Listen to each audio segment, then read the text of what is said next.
De nouveaux bombardements en cours dans l'est de l'Ukraine. Le Kremlin juge la situation très inquiétante dans le Donbass. La Russie soutient les séparatistes pro-russes. Les États-Unis, eux, redoutent une attaque russe de l'Ukraine dans les prochains jours. La Russie a annoncé poursuivre ses retraits militaires. Par ailleurs, le retrait des chars, notamment déployés près de la frontière ukrainienne, qui retournent dans leur garnison. On retrouve Julien Cheïda, notre envoyé spécial à Kiev. Quelles sont vos informations sur les bombardements, les tirs d'échange en cours dans l'est du pays ?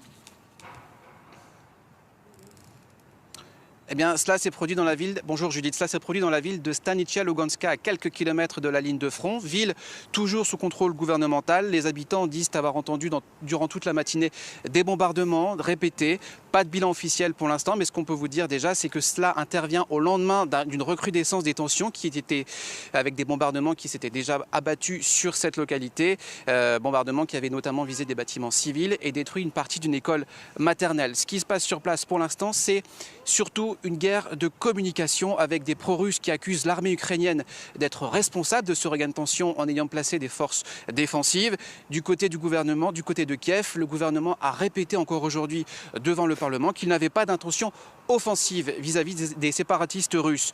L'Organisation pour la sécurité et la coopération en Europe, de son côté, a comptabilisé environ 80 violations du cessez-le-feu sur toute la ligne de front. C'est un chiffre qui n'avait pas été atteint depuis 2015. C'est vous dire qu'il y a une tension qui est grandissante sur place. Échange de tirs, donc, poussée de fièvre. La population ukrainienne se tient prête en cas d'attaque russe. Eh bien, on est à 800 km ici à Kiev de la ligne de front et les habitants pensent qu'un conflit est tout à fait possible dans le Donbass. Cela fait 8 ans que ça dure. Il y a un sentiment de résignation, même si ici, il n'y a pas de panique. On peut toutefois décrire un sentiment de solidarité nationale vis-à-vis de tous les habitants de l'Est de l'Ukraine. Tout le monde se sent concerné par ce qui se passe dans le Donbass.